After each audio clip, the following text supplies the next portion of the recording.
DD214 Gaming podcast is for mature audiences only. Any videos, music, or entertainment not originating from DD214 Gaming is used and covered under Section 107 of the Copyright Act of 1976, also known as fair use. Opinions expressed are our own and do not represent any DoD or U.S. government entities as a whole. This podcast is for entertainment purposes only. Viewer and listener discretion is advised. You are no longer alone now, because we have you.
Ladies and gentlemen, we are here. Number 99. Number 99. How you guys feeling? Oh, doing all right. How are you guys doing today? I'm awake. On the struggle Still bus working there? on getting all fucking awake, but I'm awake. We're getting there. We're getting there, right? Fucking A. Fucking A. Jesus Like, Christ. I'm at that happy medium where I'm surprised I woke up when the alarm went off this morning, and I'm surprised I made it here before y'all clicked live. You did good, Joe. We're glad to have you, Joe. We're glad to have you. Oh, Yeah, I mean, I'm coming off of strep throat. You're coming off of an ER trip. Jay, you had any medical issues this week? Yeah, I went to the fucking gym and got goddamn fucking ripped, bro. Fucking, you know what I'm saying? Like, yeah, man, my fucking issue is my dick's too fucking hard. Yeah. All right. What about mental? Well, fuck, Jesus Christ, dude, that's like a daily occurrence, man. Like, what are you gonna do? What are you gonna do? Oh shit! it's fucking Jay, of course. He's mental in some fucking way. It wouldn't be Jay. It wouldn't be Jay if I wasn't. I mean, you know, it just wouldn't be the same. Just wouldn't be the same. So, yeah, the sickness is going through though. Like I started it started like a week and a half ago. I started getting this lump in my throat, and I was like, oh boy. Lymph nodes, yeah, when you can feel it coming, like yep. a day or two ahead, yeah, and you just know it's coming. First thing I told myself was, "Oh boy, COVID's coming back to get me now." Right, and you know, and then once I found out it was just strep throat, I was like, "Woo, let's go, baby!" Well, that's kind of, you know, a couple. I think it was back in beginning of February. I had a fucking week there where I had no fucking voice. Just woke up on a fucking Monday morning. Fucking lymph nodes were swollen all to hell. Wasn't COVID, wasn't the flu, wasn't even fucking strep throat. Yeah. Sore throat? Nobody fucking knew. I mean, I technically was referred to a specialist, and I just shit went away after a couple cups of tea with honey and lemon and some meds. So I just said, fuck it, I'm not following up.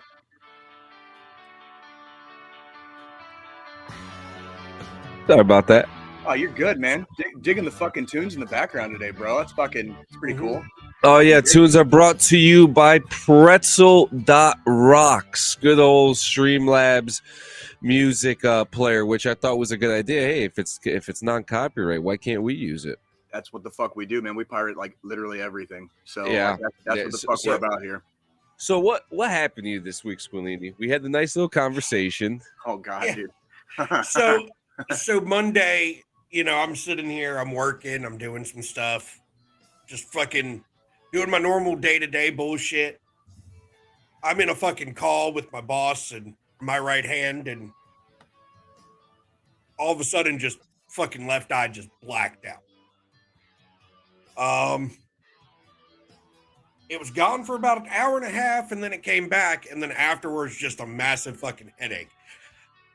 I'm a fucking guy. Like, I'm not thinking anything of it. I'm just like, okay, fucking, my body's weird as it is. Thank you, fucking United States military. Wait. You're like you lost vision in your eye, and you were just kind of like, fuck it, like just kind of brushing it off. Yeah. God, what is wrong with you, dude? No, dude. Yeah, no. And then the next day, I'm talking to my boss. Waited a whole 24 day. hours The next later. day. And he's a paramedic, and I say this to him, and he's like, dude, you know what? The multitude of things that could have fucking happened. You could have had a stroke, fucking aneurysm. Yeah, He's like dude. listing all this shit off, and he's like, I'm refusing to sign off on your fucking time card for this pay period if you don't clock the fuck out now and go to the goddamn ER. It's like, dude, Dog. Sudden vision loss is a bad thing, Joe. It's a bad thing. Like, it's kind of on par with like a broken arm. It's like you just hanging limp. It's like you might want to get that shit checked out. You know what? But see, here's the thing. I live under the assumption that shit happens. If it's my time, it's my time. Fuck it.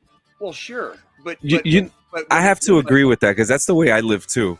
Yes, but that doesn't preclude you from like seeing medical professionals when medical shit happens. That's my. I'm a little confused about the whole like.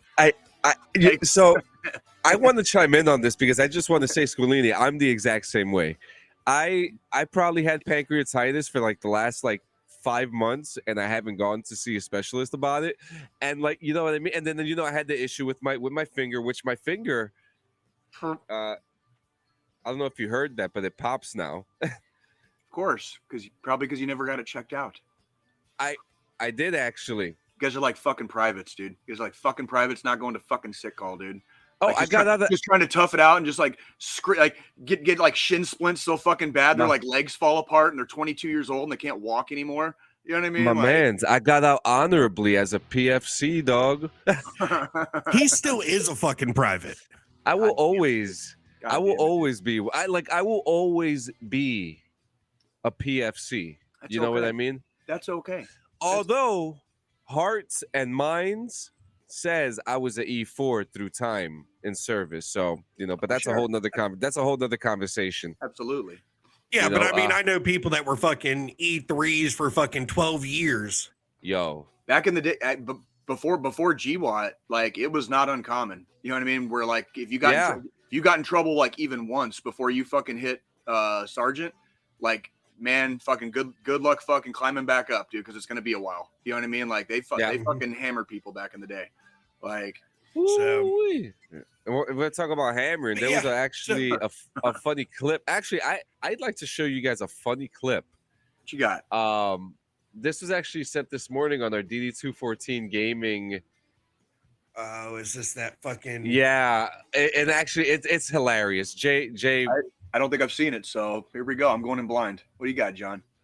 So it's a clip of our good friend Ninja. Okay. Let's see if we can pull it up here. Please hold while John has technical difficulties, everybody. I'm still learning. I feel like I'm just starting over again. No, you're doing fine. All right, here we go. Shockwaves to finish the job, because if that guy had shockwaves after he railed me like that from behind, wait a minute. I've seen this clip so many fucking times.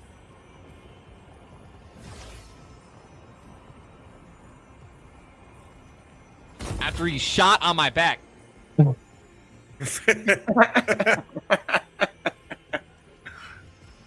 After he came from behind me. If you're gonna play like It's just not working for him today. Hey, was that volume good for you guys? Yeah. All right, cool. I just wanted to make sure. Man. So yeah, man. Well, how was? Yes, that's a hell of a week, Squillini. I'm had sorry, that fucking man. emergency room visit, and they come in to give me the fucking migraine concoction bullshit that they give people that are having a really bad fucking migraine. Those idiot waiting on the doctors. CT What the fuck scan. do they know? Those fucking morons. And I don't know which medicine in that fucking shit did it, but I've been out of my anxiety medication for a bit now. And once all that medicine, like 5 minutes after it fucking got in my system, I was ready to rip the IV out, walk the fuck out the motherfucker. I just went straight fucking panic attack. Because like I was feeling drowsy, but I was overheating at the same time. And it was just nothing was working for me. And then I'm going to tell you that fucking CT contrast that they use, fuck that shit. Oh. I wasn't sure when that fucking contrast goes. Have you ever had a fucking CT and had to have the fucking contrast, Jay? Yeah. Because the second that shit went in me, I wasn't sure if I pissed myself, shit myself, had fucking blood coming out of all my fucking pores. Shit is some fucked up shit. Oh man. Oh shit. That's fucking hilarious. But yeah, that's pretty much what my fucking week consisted of. Oh shit, man, that is something else. I'm sorry to hear that, man. John, what'd you do fucking this week? Well, since we always mix in some of these reviews and stuff. This week I played while on strep throat. I got my taxes. Hooray, nice. Hurrah. Everyone always gets happy when the rest of the taxes comes in. So I'm pretty happy about that. I got me this fantastic X-Men Xavier School of Gifted Youngsters hat. Dope. I got this dope ass fucking Ninja Turtles windbreaker, baby. That's Ninja Turtles? Yep. I also got a SpongeBob one. Also, my wife hooked me up with the new wedding band, baby. Look at the jewels. Yeah, man. That's cool. And it is cream because it's from Kay's Jewelers, baby. That's what I'm talking about, man. I got jewelry from Kay's Jewelers. And, it was funny because I'm always looking at new stuff to upgrade my computer, to upgrade my setup and stuff like that. And for the first time in probably like 2 years, I was actually looking at clothes and shoes and stuff like that instead of like looking at things so it was, now that this week I had like a lot of like reflection on actually completing the setup with the build that you made for me, Joe. And just like, I'm so like super, like I've just been so full of ambition and completion. And I've just like, it's so cool to go back. And now I'm looking at clothes. I'm just like, I don't need anything anymore. Like I have literally everything I fucking need, being content. In content. So this week, we played, of course, your favorite GTA RP, and I have a crazy video coming out today. Cool. Of myself trying to rob a store, which ended with a mounted lion killing a police officer and me getting arrested shortly after. That is fucking hilarious. That sounds exactly like freaking like GTA freaking like. Yeah, the way it's supposed to be. It was great. I had a good time, but the bread and butter, and I wish I had more time to play this, but when you're playing with the homies on GTA RP, you can't when you're so intertwined with your homies, you don't want to really back and forth too much. So I did a little bit of some Red Dead RP this week, and holy shit, guys. To kind of start it off, you're in the Wild West, okay? Right. You don't have it's Red Dead. You don't have your flying cars, you don't have your automatic weapons and stuff like that. So you have a specific grind that you need to partake in, You have a horse, you need money to get a horse. So if you don't have a horse, you need to walk around. Now that's really cool because I could actually talk to you about like some of the locations. I've gone through many experiences. I've gotten into a bar fight, which I showed you guys the clip before. I got kidnapped once, which actually the person who kidnapped me broke the rules because I was in for 6 minutes. The first time I ever played, and as soon as I came in, he robbed me. Like, he came in and was just like, "You're getting kidnapped," and I was screaming for help, and he got out of his gun and was like, "What are you doing?" I'm like, "Isn't that what I'm supposed to do? Scream for my life, scream for help." Love you. You know, and he pointed the gun and he was like, "If you scream anymore, we're going to have some issues."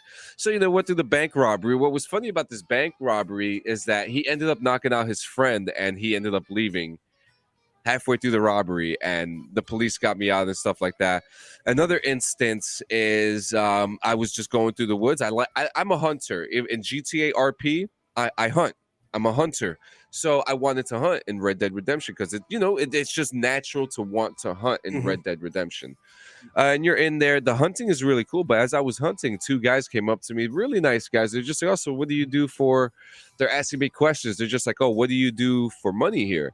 I'm just like, "Oh, I chop wood, hunt animals, mine for salt, nitrite, iron, and stuff like that." Just like, "Okay, great.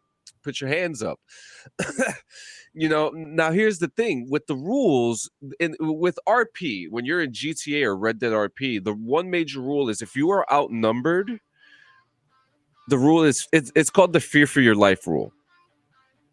You play the game as if you're living your life. So if 2 guys have a gun at you, you're not just gonna, depending who you are, some people have bent the rules a little bit where they feel that there are this tough guy law-abiding citizen, and they pull out their gun and they shoot one guy, but next thing you know, they're dead. It's a Reservoir Dog situation. You know what I mean? Mm-hmm. And that's where so that's where the rules come in. And I think that the one interesting thing about like GTA RP and Red Dead RP is that GTA RP you have like crazy moments, very fun stuff, and you hanging out with the boys. But with Red Dead, it's more actor based. They're more character based, and they're more essential. Like if you break character, like you're gonna get your ass kicked, like legitimately, like considered bad form, basically. Yeah, and we're talking about lassos. We're talking about and it's so cool because the one server I'm playing in, I'm gonna get more time on it. They're called Forbidden Trails. They have a Native American tribe that sells peyote. They have a lumber yard where you could sell your wood. I have a shitty horse right now. But the one thing that's interesting is that the criminals are ruthless. Okay, last night I was in a situation where I did my hunting, made my money. I'm gonna go back home to Blackwater because that's where I'm staying at. I like Blackwater. I feel safe there. The old Western trick. Mm-hmm. What's on the bridge? A fucking wagon. Of course, there's a wagon. The day into a trap. Yeah. The day old trick. So I see it in the distance, and I pull out my rifle, and I'm looking around, and I'm just like, okay, here we go. So something's about to go down. I'm ready for that action. I just realized this music hasn't been on the whole time. Wait, can you hear the music? Yeah, I can. Oh, okay. So I'm like, okay, area seems clear. Could be hiding in the bush, but we're gonna take the risk anyway.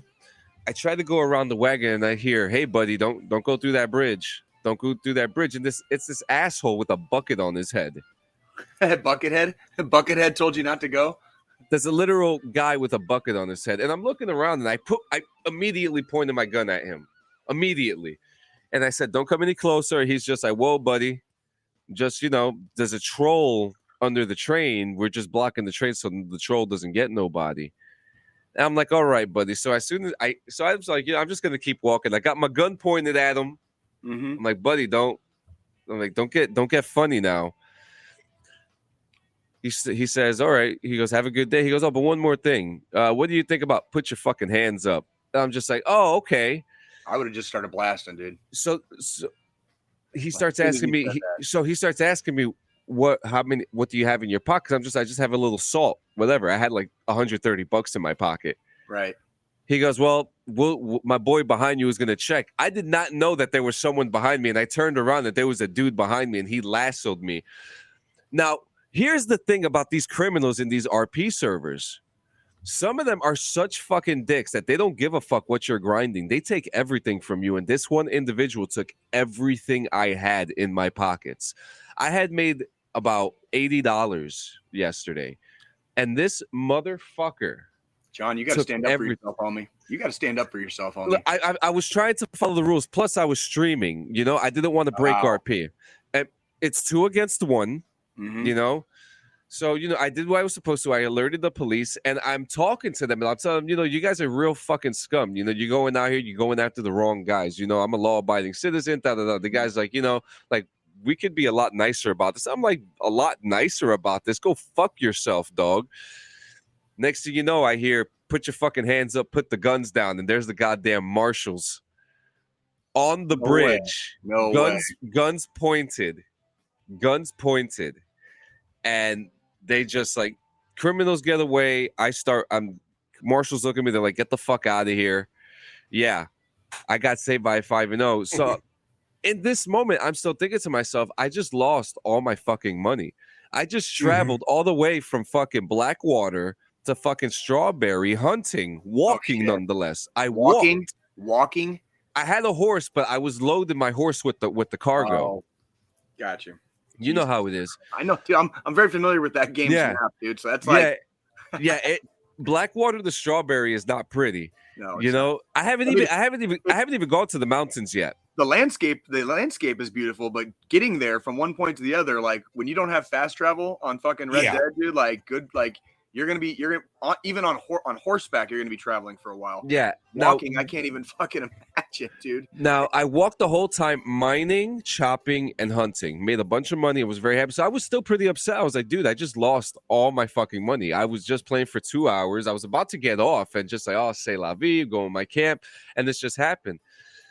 About a minute and a half later, I'm going back to Blackwater, and this marshal stops me. He goes, was this the guy who got you? I was like, yeah, that's the son of a bitch. And I was like, I told you not to fuck around. My friends were going to come over and see you. He goes, you're a cop? I'm like, no. I was like, but I have friends in Blackwater. You fucking come around here, do this shit in Blackwater, you're fucked. I got all my fucking money back, homie. The marshals got me. Nice, dude. The marshals took care of me. So not only is there a sense of community, mm-hmm. There's a sense of morality with the marshals, because even the marshal said, he goes, I'll pay you the money. I don't care. I got the money. I'll give it to you. So it was really cool. We're talking about 60 people in a big server, and you barely encounter anyone, so you have to travel. Sure. The last instance that I do have is very cool. And it's so cool because, like, I play a lot of Planet ZRP too, and it's like there's a lot of the same but a lot different. And it's just like, so when I'm going into Red Dead, I tell the guys, I'm like, oh, I'm gonna go jump on my time machine. I'll be back. But the last instance is the sense of again, community. I was walking by and there was this dude playing the trumpet. Nice. Loud, right? I go up to him, and there's people around, I'm just trying to be comical, and I go up to this character, this NPC, and I'm like, shut the fuck up with the goddamn trumpet. The person wasn't an NPC. The guy talked back and was like, what the fuck you just say to me? So in this moment, I'm like, oh shit, I got caught, and now I have to do something. And I turn around and I'm like, I just told you to shut the fuck up with the trumpet, or I'm going to shove it up your goddamn ass.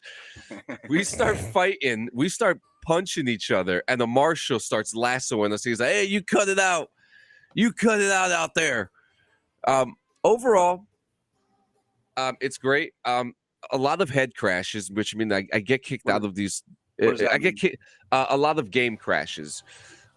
This seems to be a thing with Red Dead Redemption that I don't get with GTA RP. I don't know if it's a thing with cash. I don't know if it's a thing with data, but I have a hard time staying in a game for longer than 2-3 hours, and then it kills the motivation, especially if you're in a scene. Sure. some really cool things. Animals are vicious as ever. Locals are vicious as ever. You could do bounties with your friends and make that type of money, which I think it's like $80 a bounty. So like if you know, it's cool, you know. So I recommend anyone to play Red Dead Redemption RP. Also, I'm trying to think. Do I have any reviews for any shows? The only thing I've been watching this. Finish the story for Red Dead 2. Did you guys watch Last of Us last week? Oh yeah, you want to? Yeah. Yeah, I had a couple things, but I mean, like, why don't you guys? We can talk about it now since we could segue to your thing, because my week is pretty much done. Guys, remember spoilers. You know what's about to go down. Yeah, total fucking spoilers. What? This was episode 6, right? Is that correct? Yeah. Okay, so yeah. Gotcha. Production wise, loved it. They're trending very heavily back, like right back to the back into like the really kick-ass fucking story mode, basically, as far as like they got back on track as far as like we kind of lost a couple of episodes, you know, with them fucking around in Kansas City, and now it's transitioning very quickly back to like, okay, we still have a fucking mission and we've got to find a way to complete it. And 1 second, guys, I'm sorry. And let me get that. And there we go. Okay, yeah. So there were a couple things I liked in this episode, and there were a couple things I did not like. Okay, so one of the things I did like, I liked the idea that there was a pocket community that kind of like found a way to sustain itself and kind of become this, like, they even say it in the episode, like it's basically a commune. You know what I mean? Like they basically like a bunch of people that used to be Americans like created a commune, and they created a small functioning, you know, town, basically, or village you might call it, and they made it work. But they even say in there that it is in that particular world, after this plague of whatever, they're not necessarily always safe still either. So they are still very, very like aggressive to outsiders. There's a couple of characters earlier in the episode that say like everybody that goes on the other side of the river ends up dead, you know, which we kind of see exactly how it would happen. And it makes sense after you see the community. It makes sense that they would be very, very hostile to anybody, you know, any outsiders, basically. Yeah. Go ahead. So, I mean, I will say this episode did give us more of an uptrend after 4 and 5. Yeah, Kansas City, basically. And I do like, you know, the community that they found, the way they pulled that off. If you watch, like, if you keep the show going for a couple minutes after the credits, they kind of do a behind the scenes of each episode. And with this, they actually are using a real fucking town. Like, that wasn't a Hollywood set or anything. That was a town. Really? Mm-hmm. I had no idea. They literally... For the good old Western town. Mm-hmm. Yeah, there's places like that in... so that's in... I think that one is in Wyoming, right? Yeah, that's where... Okay, yeah.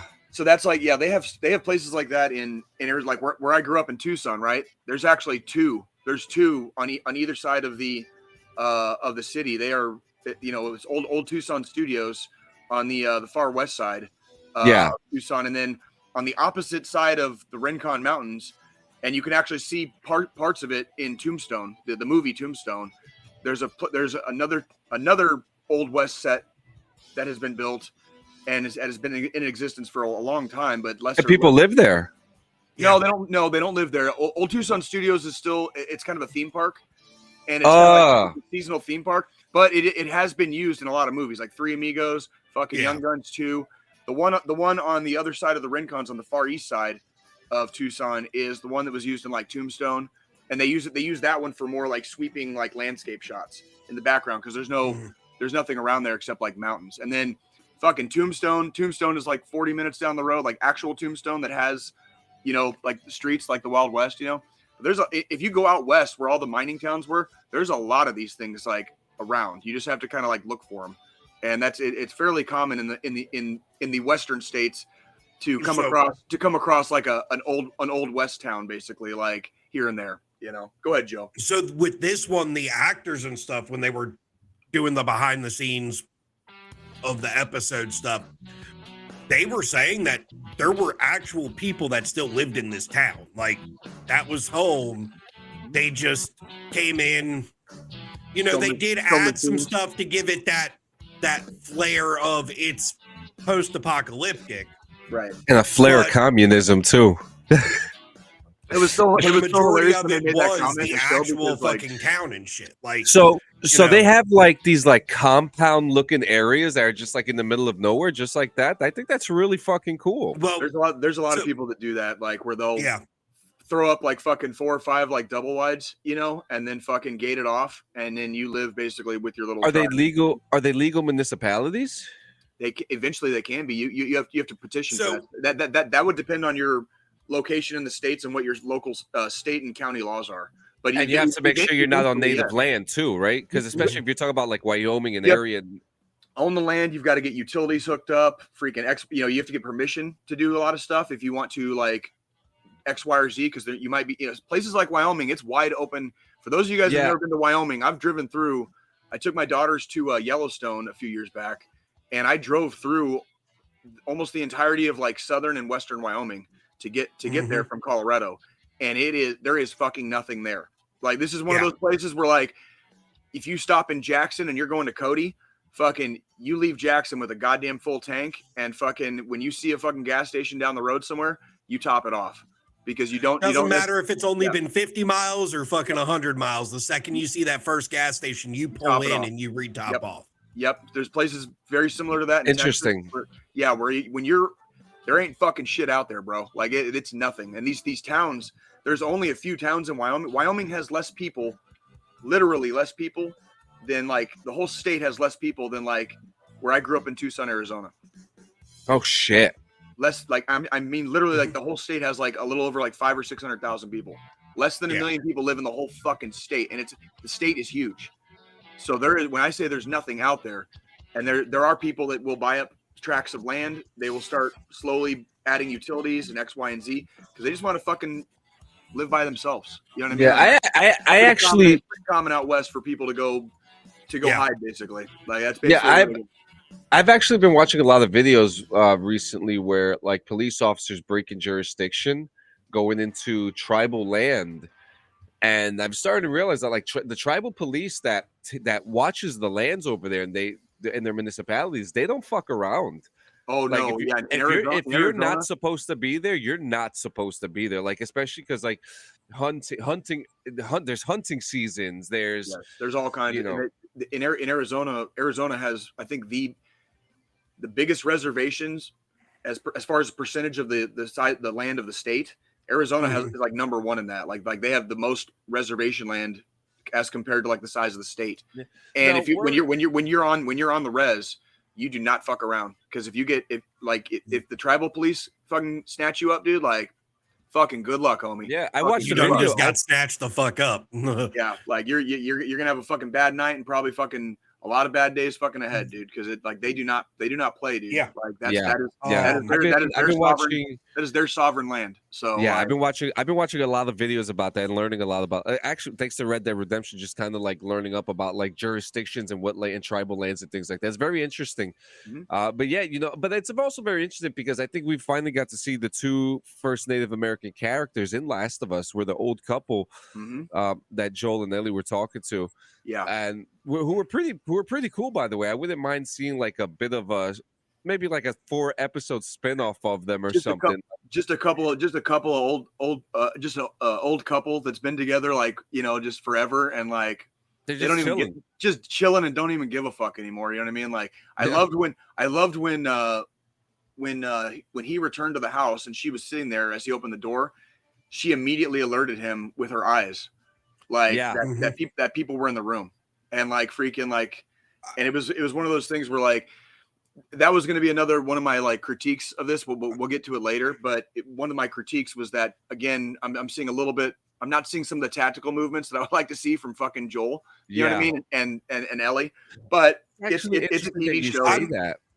I'm waiting to see what happens this week after the way that episode ended. After when they and that's an interesting thing because like it with the way that the trailers are showing and whatever it looks like that they're kind of like fast tracking and going into The Last of Us too. But and we still have 4 episodes left, and there's still plenty of story. And after how it ended, this I believe, if I'm not mistaken, there's a very similar occurrence in the video game, is there not? Where like Joel gets wounded very badly, basically, right? And that's freaking. So anywho, like I mean, if we want to, so they're at the fucking the hippie commune, okay, fucking where everybody's kind of figured out how to fucking do life again and like restart, some semblance of fucking, a productive society. And Joel has to make this fucking crushing decision of like, we have to leave like again immediately. Like we don't have time. We don't have time to do this. After finding his brother. And then, and again, the real threat is that anybody who sees that she's fucking contaminated, they're going to shoot her on sight. And so whether she's immune or not is irrelevant. Anybody that sees she's still infected. She's infected, and they're just going to freaking take her out. And so, so they go on this freaking, whatever 10-day ride they said down to freaking, Colorado. Ride is pretty uneventful. Although having done Wyoming to Colorado, man, you can see forever. And so that's one of those things where I don't even know how you'd be tactical on horseback. You can hear sound carries in great wide, wide open spaces. Interesting. But the real kind of mistakes I saw occurred when they went into the college. That was a just clusterfuck of like every bad decision you can make. When there's only 2 of you, when you have a fucking animal with you, you depend on the animal for fucking survival. Yeah. All that shit. Like they really fucking, that was a bad move. Absolutely like poor play. There's fucking 4 armed people out there, whether they have guns or not. There's 4 armed people. You are 2. One of them being a teenage girl. You know what I mean? Like, you do not fucking instigate. Yep. You don't fucking like. They could have hidden in that building in about 10 million different places and waited for those assholes to leave. They should not have left their horse so close to where they were. Or Joel should have never left all that shit on the horse. He should have taken that saddlebag with him and stored and stuffed it somewhere. So in the infantry, in light infantry, we used to do a thing where we would have like a tactical base, and that would be like we would set up our tactical base. And when we would go on patrols, there would be people behind protecting the tactical base, and then you send out your patrol, and you go do your patrol thing, and then when you come back, you're coming back into the patrol. The TB, yeah. Fucking so. Anywho, fucking, that's what they should have done. They should have left that fucking horse hidden in a fucking valley or a fucking ravine or fucking something, tied it to a fucking tree, and they should have walked like the last fuck, man, 5-6 miles. Maybe not necessarily that far, but far enough where you have eyes on what you're fucking going for, and you have places of fucking like retreat or fucking cover and concealment all the way up there and back, and just leaving a shit show as well too. Well, and that's the thing when you again, I can't say they started the fight, but again, like, why would you? The horse being right out back was just a ringer and a dead giveaway that people were fucking there. And yes, they probably should have gone into the hospital because they needed information and like where the fuck did everybody go, which they did get. You know what I mean? But they paid very, very dearly for not being tactically proficient with their fucking movements and now the fucking ending. The cliffhanger ending of this fucking episode is fucking. Joel's got a fucking massive fucking puncture wound and fucking he's leaking and he's fucking passed out, and fucking that poor little girl doesn't know how and it's cold directions work. Like I didn't see her pulling out a compass, so she don't even know where the fuck they're at. So yeah, and on top of that too, it's fucking 7, right? And it's fucking cold as hell too. Like, dude, it's cold in Colorado, especially, like, which is where they are. I just fucking moved back to Kansas City from there. I was there for 7 fucking years. I did more time in the field than I can probably fucking shake a stick at right now. And when it gets fucking cold and frigid like that, when the wind is blowing, it is just, you talk about a morale suck. Like you don't even want you don't want to fucking move. You just want to like go hide in a building somewhere. And it's like, no, we got to go do fucking X, Y, and Z. And it's like, you don't want to get out of your stuff sack in the morning. Everything fucking sucks. You know, it's a morale drain. Your breakfast in the MREs are fucking, you're eating frozen MREs. You know what I mean? Where it's like, you can barely fucking bite through this shit because it froze overnight. You know, I started fucking sleeping with like on my MREs. I put them like underneath my legs just to keep them fucking warm at night. And so some of those nights in the field, man, where it was like, so at least they wouldn't be fucking frozen. Like I made the mistake of leaving MREs in a rucksack one night, and it got we got like rain, and then it froze, and then it fucking snowed. And so that next morning, dude, I had nothing fucking like, it was bad news fucking bears for Jay that day in the field, but I learned a very valuable lesson. Sounds like it. Yeah, it fucking sucked, bro. So yeah, fucking. I can only imagine, you know, pulling fucking one of those Ranger bars out of a fucking MRE. Yeah, and those things are hard enough to chew fucking normally. Yeah. And now it's a fucking damn chunk of fucking frozen. Fucking God knows what. And that's exactly what it. Yeah, that's basically what it turned into. You know what I mean? I like squeeze as much peanut butter out of that fucking thing as I can, and just like gnaw on it for a while until it softens up. You know, that's like that point where you get your fucking damn knife out your pocket and you cut the fucking tube all the way open. Right. So you can just kind of like, it's a fucking peanut butter icicle. Right. Ice pop at that point. Well, all in all, great episode. I would agree. This episode was definitely a step up, though. It was definitely a step up. Like, we're going back to at least episode 1 and 2, which were good, and then it's still going to be extremely hard to fucking top 3. I don't. I'm with only having 4 episodes left. I'm just gonna call it right now, unless they do the most spectacular episode 9 and 10, dude. Like, which I'm sure they're gonna make it emotional as fuck.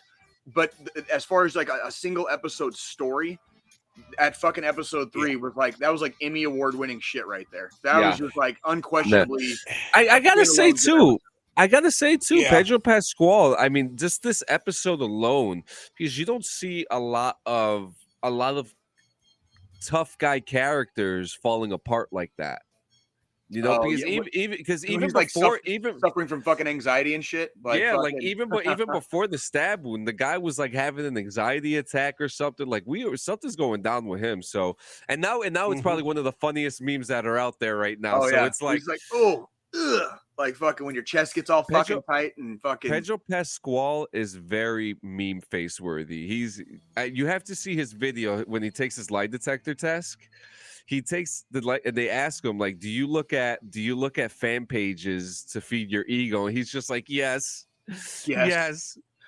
I'll send him a fucking screenshot of when the fucking mountain crushed his fucking skull in fucking Game of Thrones, dude. I'll send him a meme of that. Be like, here's your ego, bro.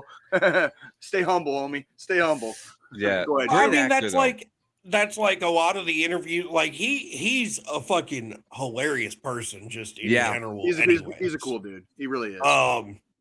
You know, going around and like at these red carpet events, people fucking the interview people and shit from the news channels, they're asking him questions. He's like, you can just call me daddy.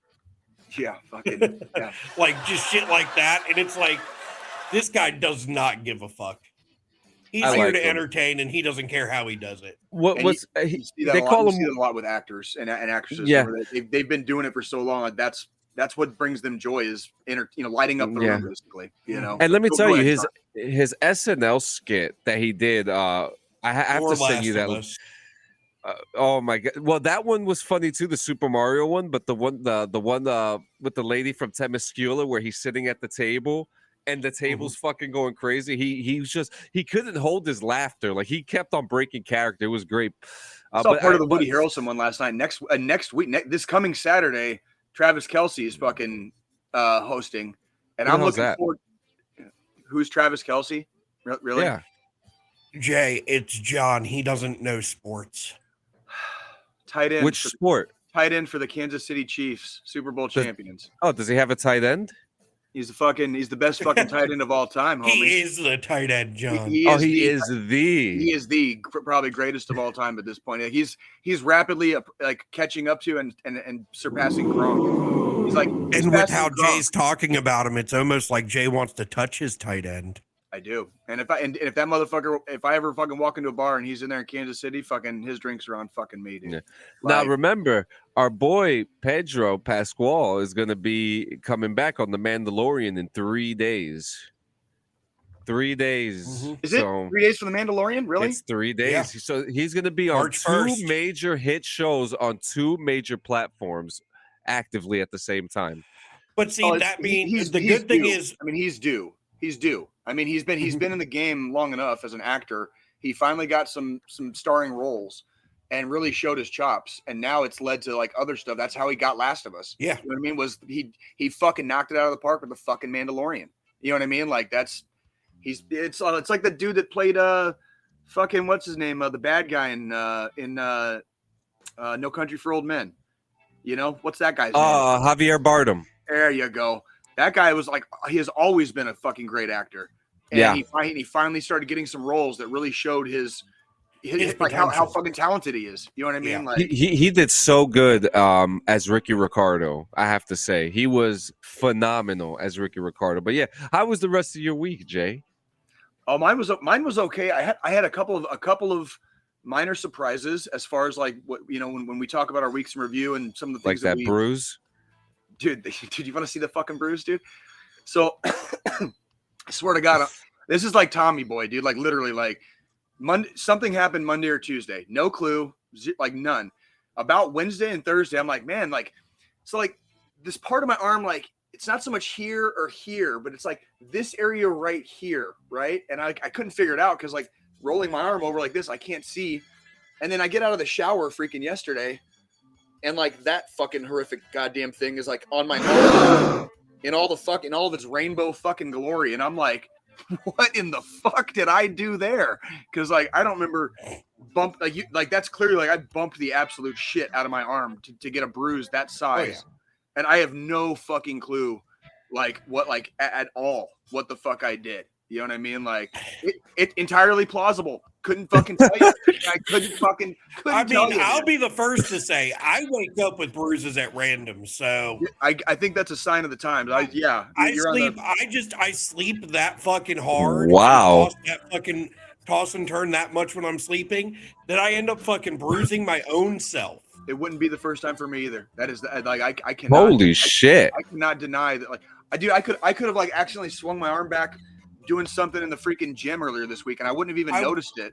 Like you just get tunnel vision, dude, and I don't even fucking feel shit half the time. I'm just built to fucking just keep going. You know what I mean? Like, I had one incident where I woke up and this was just like that reddish, purplish, the entire pectoral area.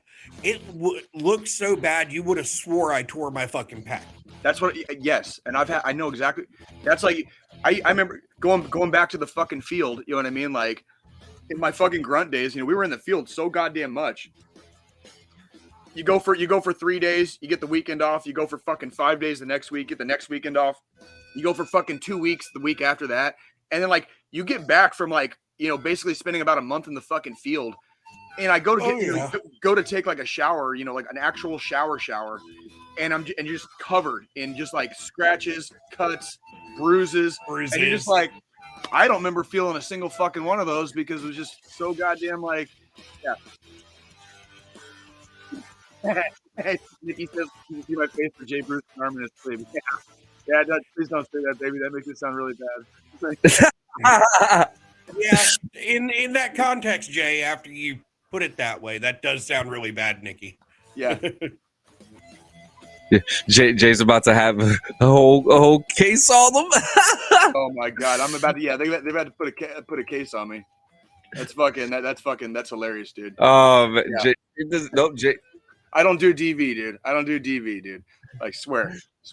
But no, like that's it was when I noticed yesterday, I felt like Tommy Boy. I was like that dumb about it. Like it was just like, how in the fuck did I get a bruise and how did I not notice it for 2.5 fucking days? Like because by the time I saw it yesterday, they don't get that rainbow color the day after. It takes like 3 or 4 days to get like that real when bruises get real luminescent, you know, and they look like a real meaty flavor. Yeah, where like they look like the water outside of East Palestine, Ohio right now after that fucking chemical disaster, dude. Like where the water's all fucking rainbow. Like you don't get colors on that like with fucking bruises for like 3 or 4 days minimum. So it was like, I'm like counting backwards in days, and I'm like, I didn't even fucking do anything that day. What the fuck? You know, any of those days. We haven't, aside from like me and Nikki have been going to the gym. Oh, fucking, here we go. I got the best one, dude. Fucking, this is fucking, I'm so excited about. Nikki has fucking graduated her occupational fucking therapy and her fucking physical therapy, like as of fucking this week, dude. Fucking A. Fucking A. I'm telling you, dude. I'm fucking telling you, man. Fucking, dude, we're excited. Fucking excited, dude. So basically, like, back to norm before long. Somewhat. We're still kind of in the throes of the process, but that part of the process now shifts over to, it's just going to be me and her going to the gym now. They basically gave her the go ahead, like everything she was doing in physical and occupational therapy, she can now do on her own at the gym, you know, or with me as a partner, whatever. Like, and so now we've been going to the gym and fucking like 5 days a week, just fucking chilling, dude. Like getting fucking back at it, dude. And it's been productive. Fucking iron. Yeah, dude, the iron is like it's like church to me, dude. It's like the last vestige of anything like what I would call like kind of like spiritual to me, and it is the gym. Like that's like I was always very into physical fitness when I was in the Army. Sometimes I had the opportunity to do it, to be more into it than others, obviously, like when you know, married and kids and stuff like that. But it was always there, and now that we have kind of started like doing it as much as we should be anyways. It's fucking, it's fun and I enjoy it. And it's like being in church. That is like, I literally feel like I'm in church. And the iron does not lie to you. You fucking, the iron gods, dude, like they're hard on you. You fucking lift it up. You fucking put it down. If it's fucking too heavy, fucking, you need to fucking slow your roll, homie, and fucking go down. Or if it's too light, you need to fucking challenge yourself a little bit more and quit being a fucking baby back bitch and fucking increase that fucking weight. Jay's over here talking about going to the fucking gym, and I have a whole ass cake on my desk. Oh, you're. Don't worry, Joe. We all go at our own pace. You just reminded me. I'll be back. Oh God, here we go. What did John do? Freaking. He's going to get some cake now too.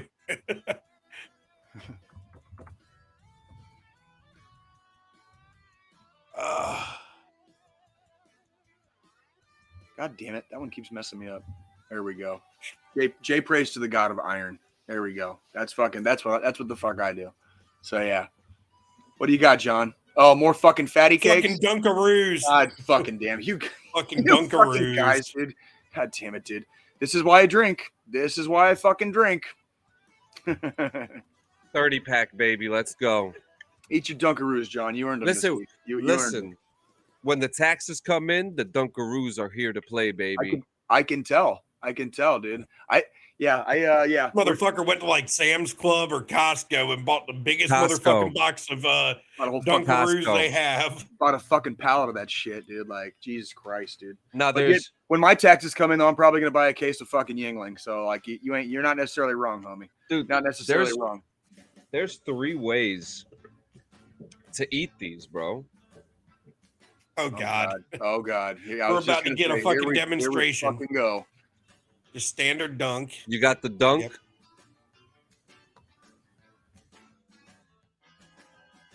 The dunk and scoop. And then my favorite. The sandwich. Where you do the dunk and scoop and then take another one and put it on top. This is my Happy Meal, baby. You guys disgust me. I hope you guys know you fucking disgust me. I love you guys so fucking much, dude. I love you guys so fucking much. All right. So fucking, yeah. So that kind of happened. But then, so for entertainment purposes this week, I have 2 very, very, believe it or not, very pleasant reviews. Oh. Fucking first up, I actually got a little bit of time this week to sit down and spend some time playing a game. I finally got access on Game Pass to play Doom Eternal. And when my goddess Nikki was still in the hospital and we were kind of still going through some of that, I know we talked about it on the show a few times. I was just playing the shit out of fucking Doom and just kind of like having fun, like, you know, ripping demons apart, you know, and it was kind of like a metaphor for my life at the time, like just traveling into hell to just attack every fucking demon I can see and fucking, you know, get them the fuck off my back, right? So Doom Eternal is the sequel to that. This is the one that's relatively recent. I had a very pleasant realization, John, that you're going to laugh at. I formerly owned this game on the PS4. I still own it on the PS4, but I haven't really plugged my PS4 in. I realized, John, playing Doom Eternal, that when I played it on the PlayStation, I never finished the game. So I've been playing fucking Doom Eternal. I still haven't gotten all the way through it because I'm enjoying exploring all these fucking levels. And the levels I like. Here's what I like. What they did with Doom I'm surprised. I was too. For some reason I had this false fucking memory. Fucking thank you fucking brain. I had this false memory of completing that game. You know, this is like right around the time you and me first started talking and hanging out. You got busy. I was playing Doom Eternal and we were playing Call of Duty, and like it was right around the same time frame, and then I forgot that I fucking never beat the game. So now I'm fucking playing this game. The levels are absolutely huge. So like one thing they changed, they changed it for the better in Doom Eternal from Doom, is that these levels are absolutely ginormous. And then even on you guys know I play on the weakest setting possible, just so I can like have fun and just rip and tear. I want to enjoy the game. Like I like to rip and tear. That's what I do. I'm a casual player because I play Doom Eternal also on PC. Fucking A. Here and there, I'll boot it up and play it and run through a level or run back through a level to make sure I got all the little fucking secrets and all the side shit. That's what I did on I don't Doom. I don't play it on the hardest setting because I'm sitting back to casually play the game. Right. To enjoy it. Not to get pissed off fucking every 2 seconds because I'm getting swarmed or whatever. Yeah. That's another positive is they did slightly tweak the difficulty. So it is by far, even on the easiest setting, it is by far more difficult. So you have to utilize all the tools you get. You have a couple of different, there's a flame tool, you know what I mean? That's new to the mechanics. There's a new ice blast that is a secondary mechanic to the frag grenade. You've got to utilize all this shit. You really, and you have to get used to doing it because when there's certain portions of the game where where you're getting to some of the boss levels where it's almost impossible to win if you don't like just and they tweak the difficulty level up just enough to where it's not too difficult on the easiest setting, and I love it. So even when I do have to replay it a few times, when I die, it's not like crushing my soul. It's like I get a little bit farther every time, and I'm still building this. I still don't have all my suit coins, and I haven't upgraded everything yet. So it's like once those upgrades all occur, it'll probably be like when I play Doom now, and I just go in and I just absolutely wreck shop on everything. Well, you know what I mean? But see, that's the thing that I like that they did with Doom Eternal was they took that I'm too young to die difficulty setting and they amped it up just enough to where there's some spots that you might die 2-3 times trying to get through. Yep. But unlike playing it on the hardest where you're going to die 9 million times before you make it through that and you're going to get pissed off with the easy setting, you have to play it 2-3 times, but each time you're making it a little bit further through the stage. Yep, that is exactly what they did. I love that mechanic that they kind of added. It was a very pleasant surprise to see. It was a very pleasant surprise to see that they had all the tweaks they made were improvements, which is hard to. For me, it's hard to after playing the shit out of Doom again, like replaying Doom. It was hard for me to imagine like how much better they could do because it was already pretty well done. Doom 2016 was very, very well done. And I'm gonna say like straight up, they did it right.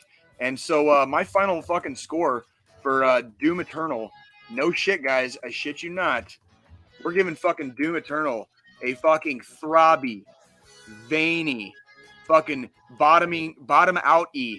Okay, fucking like just scramble your ovaries 9.5 out of fucking 10. And I still have not completed it, so I'm still gonna be working my way through.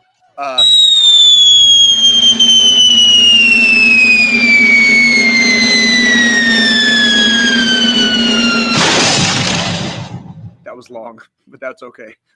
And fucking loud. That's okay though. I love it. So yeah, I'm working on that. Let me put that to Doom Eternal. We'll put 60. Doom Eternal has me fucking walking funny this week. Let's just put it that way, okay? I'm shitting fucking pancakes over here, okay? Like fucking. Jay took the long dick of Bethesda up the butt. Yeah, I really did. I really did. So yeah, Doom Eternal 9.5. I look forward to completing it. I'm still looking forward to like going back and kind of replaying it like I did with Doom 2016. After like I get all like all the upgrades, all the fucking everything, and you basically just go in and slaughter everything. That's going to be a lot of fun, like kind of replaying it after I make it the rest of the way through. For video game reviews for next week, I got a recommendation from friend of the show, Chris Bodette, to try Inside, the game Inside. It's on Game Pass currently. I did download it. I did download it. I have not started playing it. So tune in next week. I will most likely be giving a video game review on the game Inside. For movies, oh boy, are you? God damn it, dude! Are you guys fucking ready for this shit? Yeah. What'd you see this week? I just saw it last night. Like we got lucky because I almost like I said, aside from my Phantom Bruise and fucking Doom Eternal, I didn't have much. And then last night, me and my queen sat down. We kind of had like the day you're having right now, Joe. Me and my queen kind of had yesterday. We went out on Friday night, did a little bit of karaoke, and woke up. Both of us kind of were a little lethargic yesterday. So last night in the evening, while we were winding down, we decided to watch a movie called The Last Duel. The Last Duel is a period piece set in medieval France. Okay, it's a story about like knights and kings and squires and fucking the court, the royal court and earls, all that fucking royal shit that we don't fucking do here. But it's a period. Yeah. But it's a period piece. So that's the period, the time frame you're freaking in. It's based on a fucking true story, which is kind of, I had a little bit of fun Wikipediaing this shit after I watched it. The movie, which I was very pleased to discover at the very end of it, directed by fucking Ridley Scott, dude. Like, no shit, this is a fucking Ridley Scott movie. Came out in 2021. I remember vaguely seeing something about it a couple years ago, and it fucking like vacated my brain like a long time ago. Yeah. Anywho, it stars fucking Adam Driver, guy who plays Kylo Ren, and Ben Affleck is in there. And then, of course, where Ben Affleck goes, the actual star of the movie is Matt Damon. Matt Damon. Fucking. So, did you hear that? No. Try again. Where the fuck did it go? I have it. I just pressed it. Is it there? You got John. No, you still didn't hear it? Nope. No. Hang on. I know. I can't wait for this. This is gonna be funny. So John's doing something funny. John is always up to no good. Matt Damon. There Matt it is.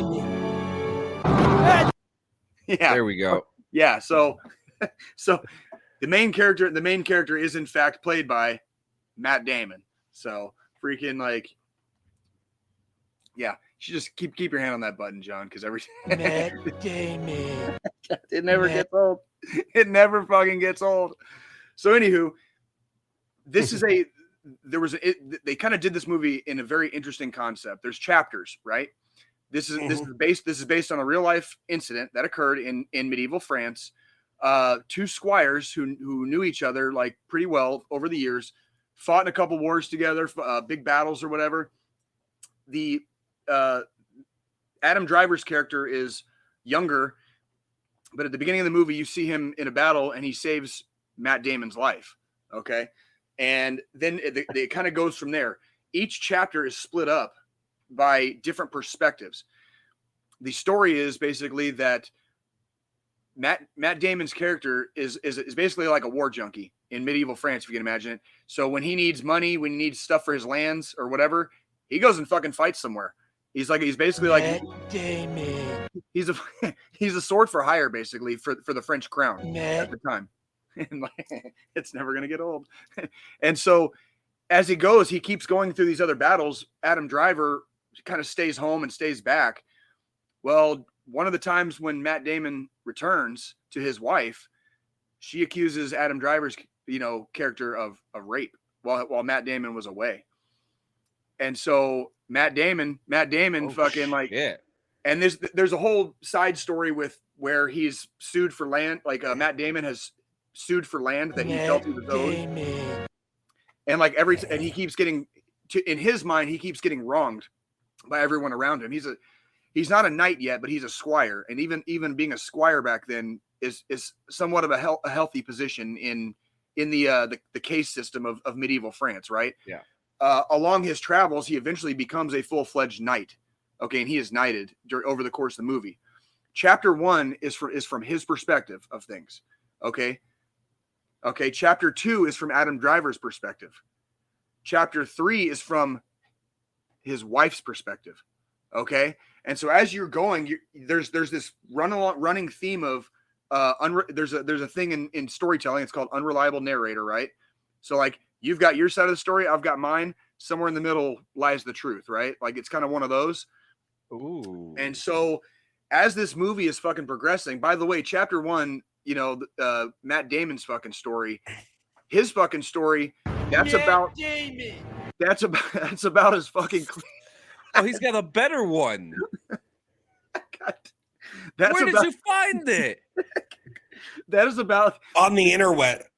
That is chapter 1 when they tell his story. That's about as close as you're going to get in this movie to the kind of like the romantic medieval, you know, fairy tale kind of like whatever with a knight in shining armor and doing things for the honor of his fair maiden. And as the story progresses, you start seeing that, like, especially when you get to her perspective of things, that pretty much like Matt Damon and fucking Adam Driver are both pieces of shit. Matt Damon. Matt Damon. Stop rewinding. So it's called The Last Duel because in reality, in fact, this guy actually pleaded all the way up through the court system in medieval France to the fucking king and challenged fucking Adam Driver to a fucking duel to the death. It's not officially the last public duel in France, but they only did it like one other time after this occurred. This was a fucking literal fight to the death. So obviously the movie kind of starts and you see them getting ready, like charging at each other in a joust. And then it fucking cuts. You go through the fucking chapters of everybody's fucking stories. And obviously the culminating event of the movie is the fucking duel itself. Okay. I'm not going to fucking spoil the ending if you haven't seen it, especially if you don't know the fucking history of the actual fight that occurred. Okay. Fucking this one amazingly comes in fucking highly recommended. Fucking again, was very pleasantly surprised by seeing Ridley Scott's fucking name attached to this shit. Fucking Adam Driver did a fucking great job. Fucking the lady that played fucking homie's wife fucking did an amazing job. And of course the man himself, Matt Damon, did an amazing job. Matt Damon. So fucking, I'm going to give again, dude. This is fucking like, I don't know how I got so lucky this week. Fucking, I'm also going to give this one a very, very solid, very fucking throbby, fucking punch your fucking gutsy 9 of fucking 10, dude. This movie like really surprised me. I was surprised by how much I fucking enjoyed it. I'm very surprised at like how it flowed and freaking like it was by the end it was like, well, holy shit, that was fucking pretty goddamn good. And I love the shift in perspectives because again, like at the very beginning, you get that's as close as you get to the kind of like romanticized, like, you know, fairy tale fucking medieval times.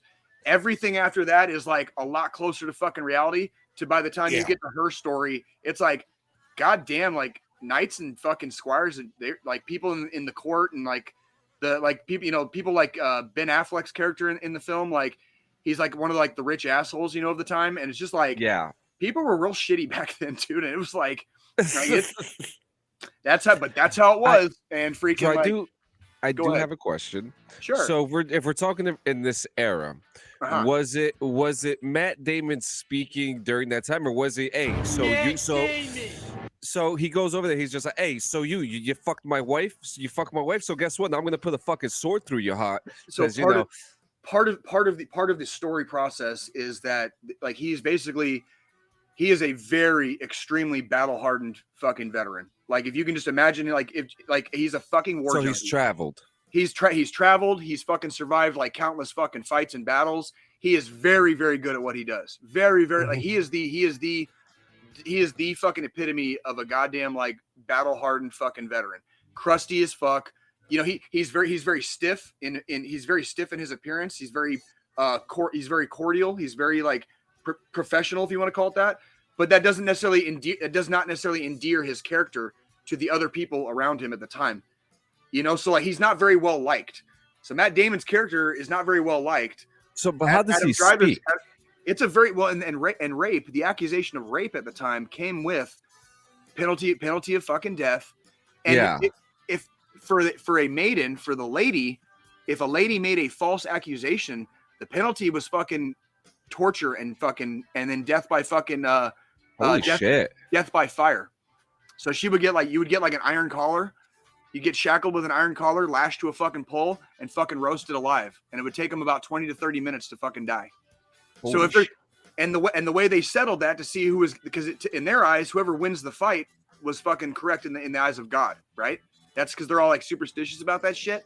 So if Matt Damon fucking loses the fight, okay, his fucking wife gets killed too.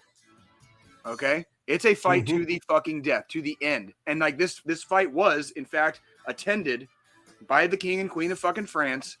People when I looked up this fight on Wikipedia, this actually occurred, and it is one of the most well documented duels to the death in medieval history.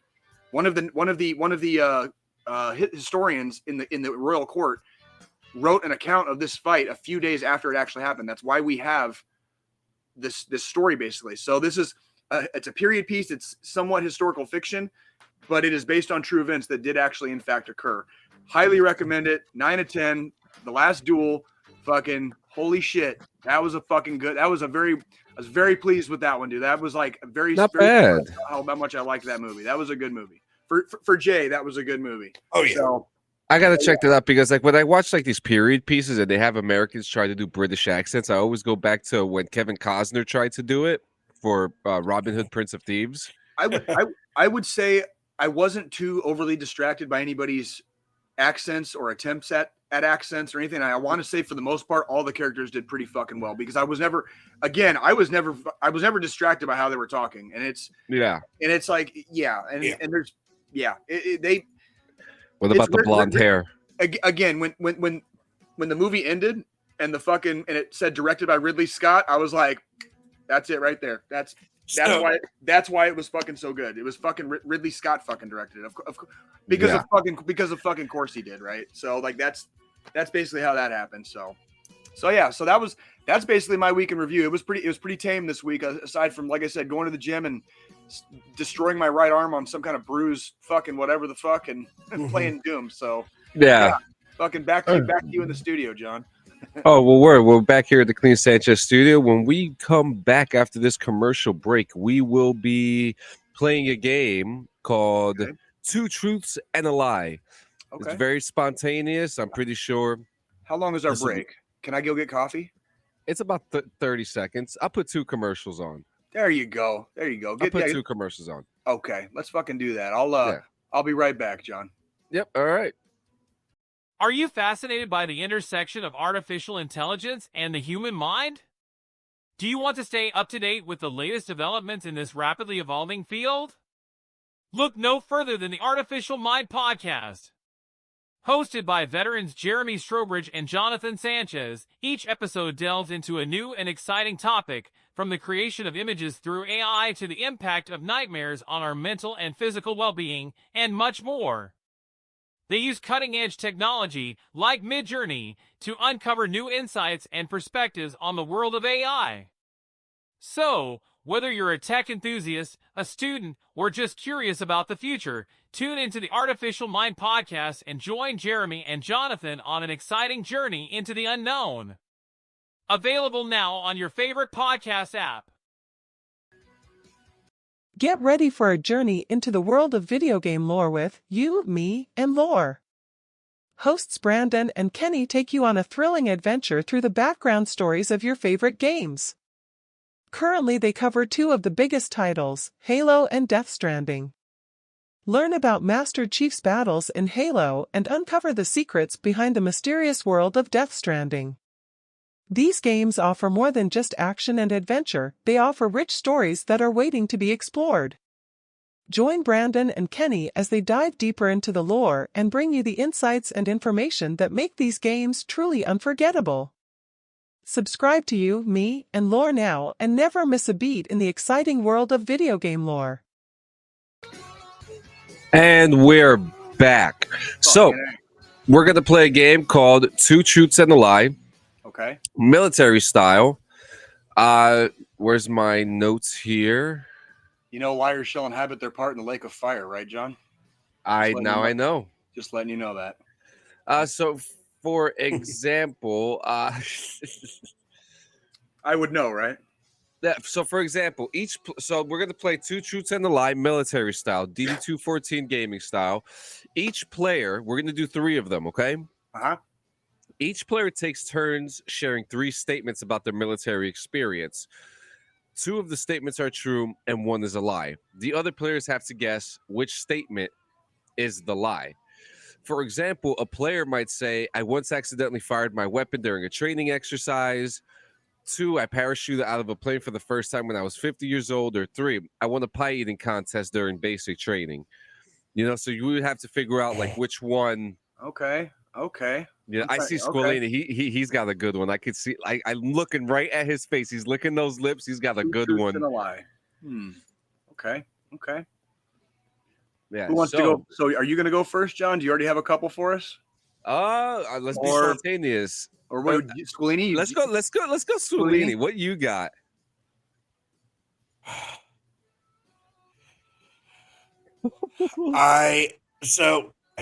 Two truths, 1 lie. Let's see here. I turned down a full ride scholarship to West Point to enlist into the Army. I got medically separated at the rank of Master Sergeant.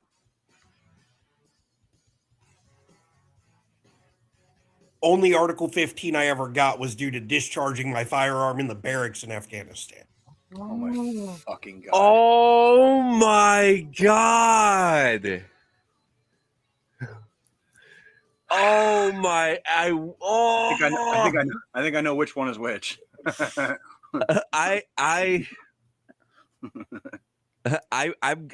going for the third one. The third one has to be no. I'm going to say getting out at the rank of Master Sergeant. I'm going to say getting out at the rank of Master Sergeant is going to be the lie out of those. Yeah. What you got, Joe? Is that the one? Yeah. I was an E7. Okay. Shot a firearm in a fucking... What happened, Joe? Joe? Fucking camel spider on my fucking chest. That motherfucker had to die. You fucking discharged. You fucking had an ND over a fucking camel spider? All 15 rounds in my fucking pistol. Are you fucking into that motherfucking spider? 15 rounds in the barracks? Holy shit. Well, 10, but you know, same thing. Holy shit. Joe. Oh my god, Joe. Okay. I got you. Two truths and a lie. I was Oh man, that's great. All right. I do too. Number 1, I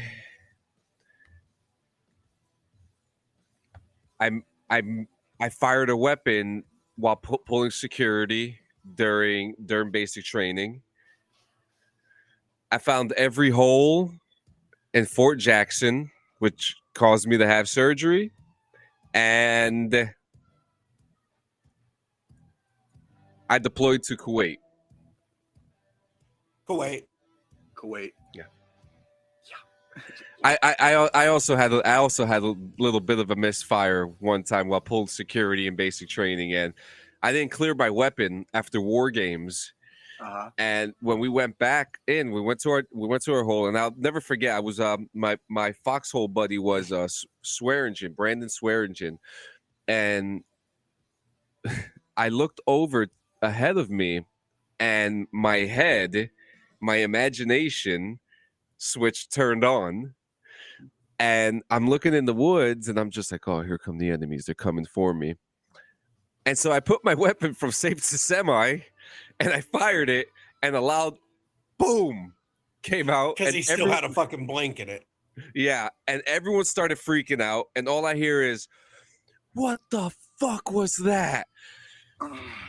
I got yelled at by PG, and then here comes the drill sergeant, marching his ass over. He goes, "What the fuck was that?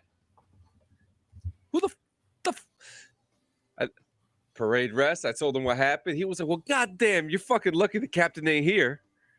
He goes, "You would have restarted you." He said, "You would have restarted you right here, right now." I'm like, "Oh shit!" Mhm. Meanwhile, we're in our second FTX. So if you're familiar with the timeline of that, fucking relaxing Jackson. So that's Jackson true. ain't always relaxing. I can tell you that. Freaking Yeah. our friend of the show, Ronnie J, is freaking doing his drill time there right now. So I guarantee you that even if the entire rest of the base is ate up, his platoon is fucking not. I can promise you that. oh yeah. Cheers, fucking Ronnie J, dude. Fucking Cheers to Ronnie J. All right, what you got, Jay? I'm almost there. I was like, I had something in my head, and then it went out. So like, give me like 1 second here. I'm trying to see. This is gonna be interesting, Squilly, because he's done a lot of shit, and there's a lot of shit that he hasn't done. Like the thing, I remember. What we it have. was. We have a lot of public record of the things that Jay has done, but not the things that he hasn't. Yeah, that's very true. That's very okay. So, 2 truths and a lie. On my ERB / what they call SRB now, my lowest line score is 126. I had a negligent discharge freaking in the field at one time, and I never fired my weapon in 2.5 years on mission in Afghanistan. Last one. Oh, I think it's the last one too. The last one? I think the last one is a lie. Yeah. Where's the buzzer? Where's the buzzer? Hit the fucking buzzer. You're wrong. Don't tell me you fucking Jake Gyllenhaal this shit. No, the lie was I never had a fucking negligent discharge, dude. Holy shit. Oh my god, what the fuck is wrong with you guys, dude? First I off, thought you were going to join the club. Never. It's only negligent. It's only negligent Jesus if Christ. you didn't intend to fucking fire. Boy, John had a negligent discharge. Mine was completely on fucking purpose. Over a fucking camel spider. That's one of the greatest things I've ever heard, by the way. That's almost like that episode when we had you, me, and Laura on, and the fucking wasp almost came into my window. And started freaking the fuck out. Like, yeah. You guys got to get used to insects and creepy crawlers. I thought for a second Jay was going to join the negligent fire club for a second. Fuck no, bro. Fuck I'm no. not part of Not that either. once. Anytime my firearm's gone off, I fucking have fired it with a purpose. Fucking infantry does not play with fucking NDs, dude. Like, on my last deployment, dude, like it became the whole battalion was basically on the same fob. So like when NDs happened, dude, like people got the fucking hammer, like the hammer of God came down on them, especially because they were fucking infantry. You know what I mean? Yeah. And the ones that weren't fucking. Yeah, we'll tell some of those stories another day. So yeah. What you got, Squility? Shit.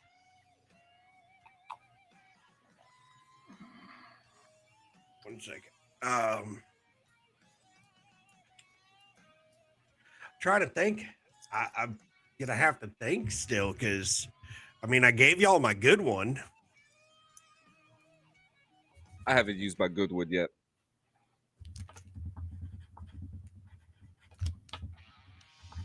You go ahead and go, John, and let me think on. I ran a 12-minute 2-mile run for PT. Okay. I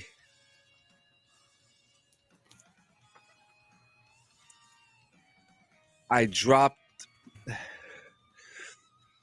the cell phone into the fryer at the DFAC. I dropped a whole tub of hot oil in the DFAC. Oh God. 12-minute 2-mile. Hot oil in the DFAC. I've never dropped a cell phone into the hot oil. Oh, okay. All right. That's pretty. You ran a 12-minute 2-mile? No shit. Yep. Once. Was it 12 flat, or was it like 12 and change? It was like 12:30 something. Mine was my personal, believe it or not, at Fort Carson, my personal best was fucking 12:27.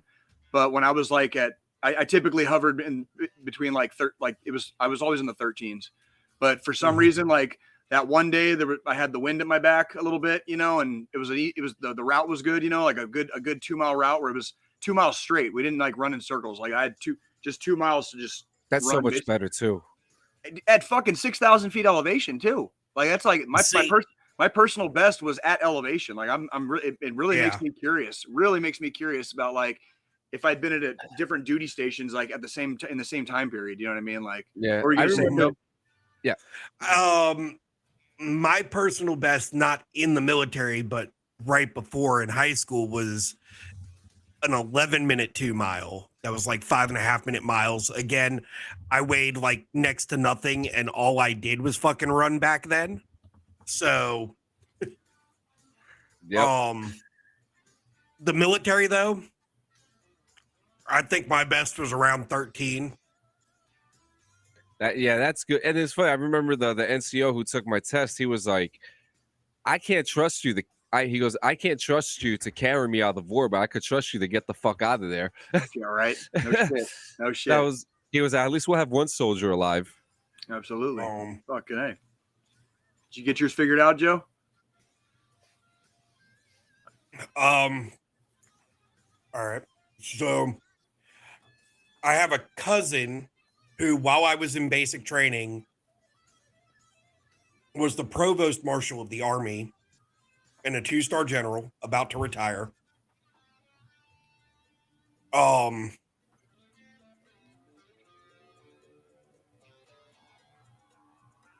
spent 6 months pulling security at Guantanamo Bay.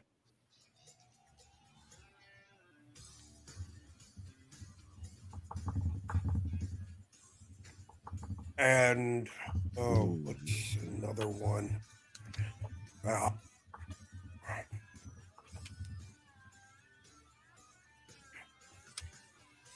I was the very last MP to get selected for airborne school.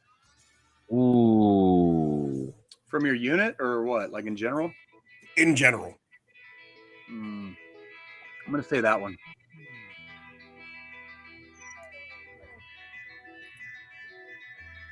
You got John. I think it might be Guantanamo. It's the airborne thing. I was one of the That's last. interesting. I wasn't the last.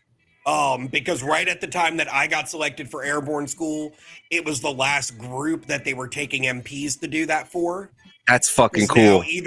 Because back then, if you were stationed at Bragg, no matter what your MOS was, you had to be jump qualified. Now they don't do that anymore. So yeah, they got a lot more legs on fucking. What is it? Is it Liberty now? Fort Liberty? Is that what they're calling it? Camp Liberty is the new Camp name Liberty. of it. But yeah, whatever the back in Bragg. Fucking yeah.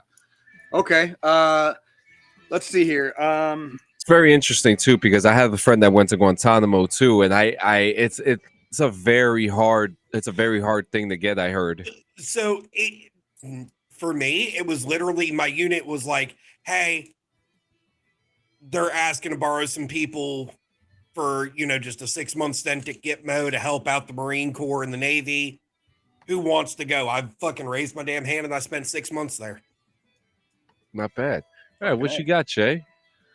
Let's see here. I had to be separated and almost got into a fist fight with a lieutenant. My highest award that I ever received was the Meritorious Service Medal, and I have 6 combat stripes on my right sleeve in the Army dress uniform. Ooh, shit!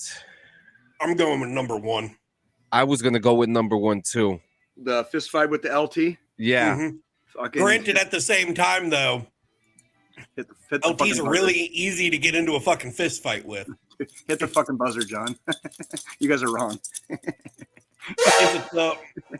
Don't tell us it's the one we chose. No, it's not. I almost got into I had to be set. Me and it's a lieutenant, not one of my lieutenants. This was after hours at an establishment on base at Fort Leonard Wood early in my career when I was still a mechanic.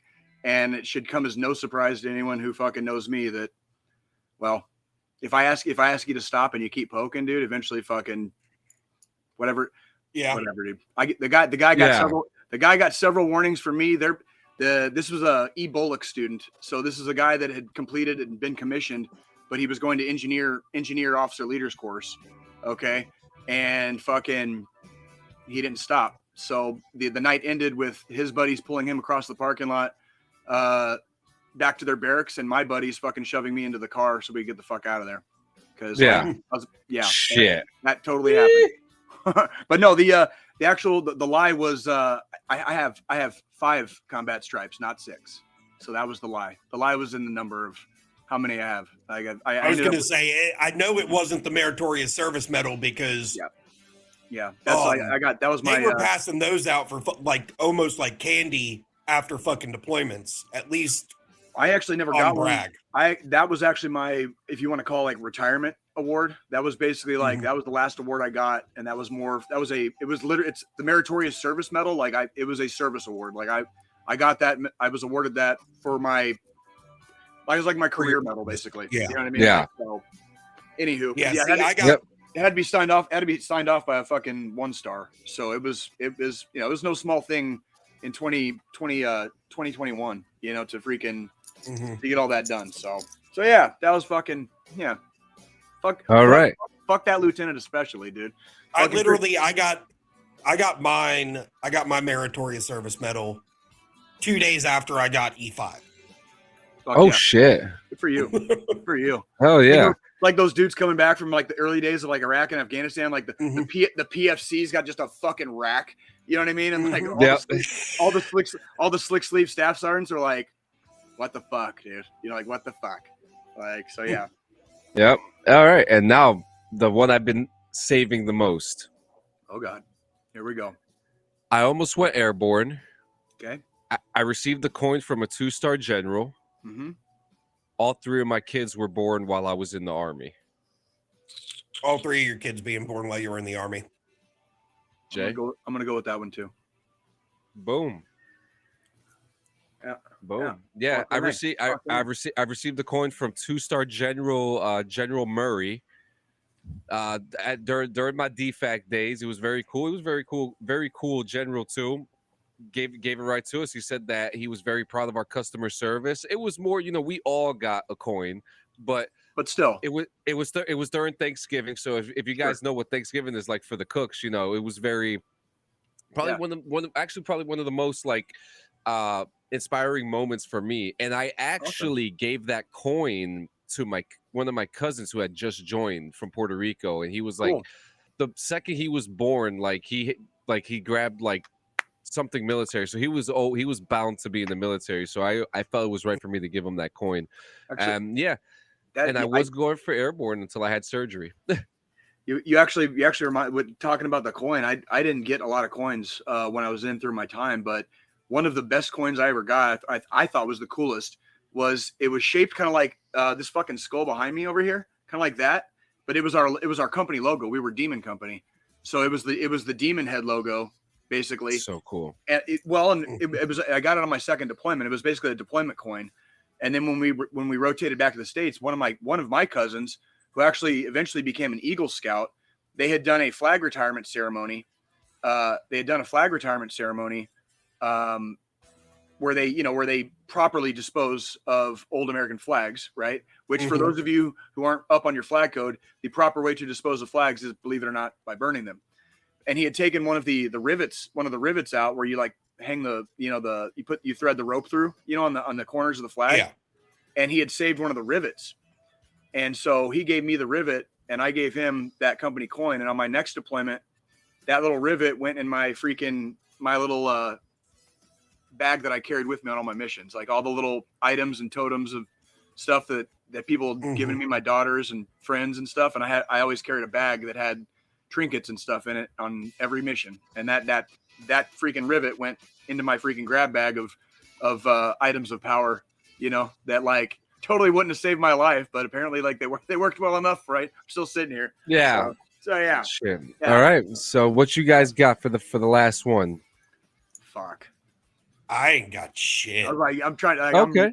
I'm racked now. Like that was. Oh, hey, Yeah. That was a good game. I think maybe if we do a run back on this one, we should probably just write them out like the week ahead. Yeah, You know? yeah. That was- Yeah. I saw Have- it was have a funny. little, I liked it. It was a good game. Have a little It's heads funny- up so we can have a list of things. It's funny because I had like my little post-it note here, and I was looking through the stuff today, and I looked over to the right. I was like, oh shit, I forgot to tell him about this. And I also still want to make that game. Which one? That you were talking about. What was it? Find the commie or find the the fascist? Yeah. Find the fascist. Yeah, like go through some fucking news articles and find the fucking fascist. Yeah, that's fucking absolutely, dude. Yeah, fucking hate fascists, dude. But we got a little bit of news. We're gonna start going. Oh shit, we got some cheese-filled chicken nuggets straight from Frenchie's Cheese Shop. God fucking damn it, Joe. Ladies and gentlemen. Okay, so I want to be more in Don't tune worry, I've with got a with double our- quarter pounder with cheese showing up here soon. Yep. You know, I want to be more in tune with more games, especially since like it's becoming to a point where a lot of people are liking the games that we're kind of talking about. Yeah. First off, Modern Warfare 2, season 2 has started. Very lackluster. Surprise, not surprised. Yep. Resurgence is back. Kind of fun, but at the same time, it still has your inconsistencies. But player drops have dropped. Next thing, we also have where's the news I have here? Oh, Sons of the Forest, the new anticipated sequel of The Forest, has sold 2 million copies in just 24 hours. Mm-hmm. What's that? What's that game about? Cannibals. So it's a sequel. Yeah. It's a survival game. So in the first one, you're on a plane. The plane crashes on an island. Now you have to build supplies, build a hut. Stay away from shelter, stay away from zombies. Food, and then you end up finding out that it's a cannibalistic colony. This island that you landed on. Oh, so cannibals! There's cannibals. Not zombies. Cannibals, not zombies. People that are living and breathing and still have a fucking heartbeat that are trying to eat you. Not There's heartbeat and trying to eat. There's zombies without the disease. I don't. How the fuck do you get that hungry? You know what I mean? Like I've been pretty fucking I've been pretty fucking hungry, bro. But it's like I've never wanted to eat a person before. Not yet, bro. Not fucking yet. Okay, like I like a good liver with farva beans and a nice Chianti. You know. Look, I like a good cow, bro. Give me the cow. I'll raise one to birth other cows. That's what I'm saying, dude. Fucking, you know how they make veal, right? You just tie a little fucking baby calf to a fucking stick or pole or whatever, and just, oh my god, you can taste the pain. You can taste the pain. Oh, okay, so see, good. Now that you mentioned veal, I've got to talk about a fucking restaurant we went to when we were in chat this last time. There we go. Here we go. So when we went to chat, that weekend that I did the episode from the fucking car coming down the mountain, kept losing signal and shit. There's this new Italian restaurant there. And, our buddies were like, hey, you're Italian. You grew up in an Italian family. This is a good place. Let's go here and, tell us what you think. Eat some fucking veal. Fucking A. So they have this like fucking 2.5 pound fucking veal chop on the menu. And it's an old Italian dude that owns the place. He's the only one allowed to cook. Like he's that kind of, he's the typical. One of those places. So he's cooking everything right then and there when you order it. Right.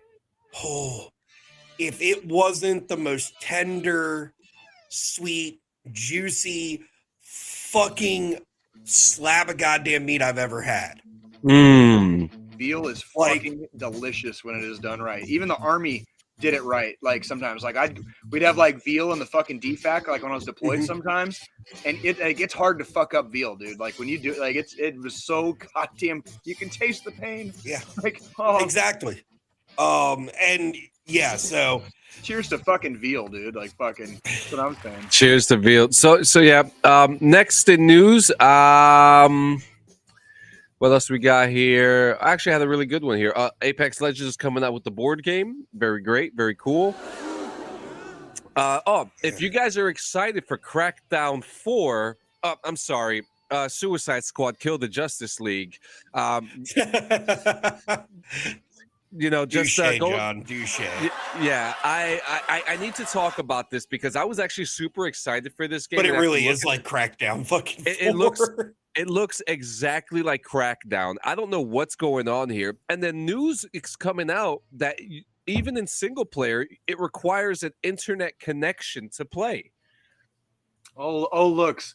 DC is fucking it up again. Like, fucking color me shocked, dude. Like, something related to DC fucking sucks. Like, oh man. But no, it literally is. It's you know, it's Crackdown with fucking the villains from the DC universe. That's all the fucking game is. I'm very disappointed. I'm not gonna lie to you. Diablo fans, we got any Diablo fans? I mean, I like the look, you know. I like all the fucking demonic shit. You know what I mean? Well, That's pretty Diablo cool. is hot as hell at the Milan Fashion Week as the Danish designer Han Kogenhaven unveils the Thonic Penumbra collection, a collaboration with Blizzard and Diablo. And look at some of these pieces here that were used, inspired by the Diablo series for a fashion show. Very cosmopolitan. Very cosmopolitan. I love it. Yeah, it's pretty good. Fucking the height of fashion, ladies and gentlemen, here on DD214 Gaming. Never thought I'd see the day. Look at this shit. We're critiquing a fucking fashion show. What the fuck? You got to give it to Blizzard, though, for actually taking the time to have a collaboration with a high-end fashion designing platform. You know, I think it's pretty cool that they're, you know, not even just with, you know, like a fashion design, you know, like game, you know, or TV shows like The Last of Us, you know, like gaming has officially like entered the cultural mainstream to where people realize like it does have an impact, it does have a cultural impact, and there's enough people, millions and millions of people around the world even, that play the absolute shit out of this stuff and want to see content related to this stuff or from the universe that it inhabits or whatever. And then we're finally starting to get good shit out of video games. You know what I mean? Like I was so sick of seeing like just video game movies always fucking failing. You know what I mean? Like nobody can ever come up with a good goddamn story. And it's like, you already have the fucking story in the goddamn game. Why'd you have to fucking tweak it? And they inevitably always fuck it up. So yeah, the Last of Us has finally come through. We get some fashion from fucking Diablo. Okay. And we are in fact starting to finally, like they're finally starting to trickle out some decent games this year. Like when Joe reviewed Harry Potter last week, you know, regardless of whether or not I'm going to fucking ever play it, hearing like almost everyone universally say the game is good. It came out, it didn't have any bugs, very, very like no glitches, fun to, you know, like, you know, good gameplay, blah, blah, blah, blah, blah. That was nice to hear because like for everybody that's ever kept up on this podcast, for anybody that's listened, for anybody doing a fucking marathon, we have been bitching for 2 fucking years straight that the industry is in the fucking toilet. Like we've almost, there have been entire episodes where we didn't even have anything to talk about with gaming because the industry has been in the fucking toilet. And it's like ever since coronavirus, it just nosedived, and we're sick of it. And so now it's nice to finally see that gaming is kind of getting its fair play from a worldwide and marketable audience, right? So, yep, yeah. So yeah. So that, I mean, that's good for you. So we are, not to end our news, we are 1 year. We are, what is it, past just a little bit slight past the year? Yeah, it was February 24th, and like, so if you go all the way back to like 2014, it's obviously been more than 1 year. But if we're talking about Russia's like stupid fucking invasion and just trying to completely overtake Ukraine last year, that began on February 24th last year. And so yeah, we're 1 year fucking removed. And I'm sorry when I laugh. Sometimes I laugh when I'm talking about stuff that I'm passionate about. It's not, I'm not laughing about the war. I'm laughing at the absolute fucking futility of the Russians and like what they're doing is boy, do they deserve every goddamn thing they've got coming, dude. And I'm telling you right now, because like Ukraine has given it to them. Ukraine has sustained losses too, and it's their country they're fighting for. Yeah, I actually have numbers for you too. Russia's fucking military is functionally gone. It does not exist in a form anymore. They're basically throwing untrained like whatever they can get their hands on at Ukraine right now, and they're getting stopped dead, like literally dead. And it's been a complete military disaster. Russia is completely isolated on the world stage now. Like maybe not completely, you know. I want to remind everybody watching this show, okay, unequivocally on this show, we fucking support Ukraine, okay? We are fucking anti-fucking fascist. We don't do any of this fucking bullshit. So if you're thinking that like we should not be supporting Ukraine, if you're thinking that like Russia should just like be allowed to like retain Crimea and the Donbas, dude, like please see your way to the exit. Don't let the door hit you where the good Lord split you, because we don't fucking need you. All right, people are fucking dying. They're fighting for their fucking homeland. They're fighting for freedom, for fucking democracy, ideals which we are supposed to hold like dear to our hearts here in America. And they've been doing it for a year, absolutely crushing the dick of this fucking wannabe fucking Hitler fucking named Putin. All right, fucking fuck Vladimir Putin, fucking fuck Russia. All right, I fucking take every fucking day. I take my morning coffee with fucking fresh raw footage of Russian soldiers getting fucking stretched out and stacked in fucking Ukraine. All right, and we're not stopping. And goddamn Ukraine ain't stopping until everybody's fucking gone. All right, so we love you. We love you guys. Fucking Heroyam Slava. All right, Slava Ukraini. All right, we fucking support you here at DD214 Gaming. Keep fucking stretching them out. Keep fucking stacking those goddamn Russians. Fucking, it is so fun to watch fucking our equipment absolutely decimate the fucking military of what used to be a very proud country. And like there ain't nothing to be fucking proud of there fucking right now, or fucking probably for several generations to come. Yep. Now I do have absolutely wrecked in the field. I do have a couple numbers here. Now they are getting their shit pushed in, but since February 24, 2022, Russia has seized 25,000 square miles. That's 11% of Ukraine, where Ukraine has not, which Ukraine has which Ukraine has taken back. It's been back and forth in some of those areas. Right. Military casualties, we don't have exact numbers, but it's estimated to be over 130,000 on both sides, which I don't and I don't know how they're on the Ukrainian side. There's civilian losses. You know what I mean? There's freaking kids. I have those numbers. Kids that got fucking kidnapped. Fucking. So it's not just the soldiers that Ukraine loses. It's like they're losing their people too in some of these places. Yeah. So what I also have here, civilians killed during the war, and this is on both sides. 8,006. Estimated change in Ukraine's GDP in 2022 has been dropped to 35%. Number of foreign countries that completely withdrew from Russia, 335. There's not 335 countries in the world. Wait, what was that? Foreign companies. Oh, I'm sorry, company. I thought you said countries. I was like, wait a minute. Companies. Yes. Like, yeah. Go ahead. Yeah. So we have a statistic here that most of immigrations are going all the way to Poland for safety. That seems to be because it's a NATO. It's an EU and a NATO country simultaneously. Yep. So we also have a comparison of military capabilities. It's stated that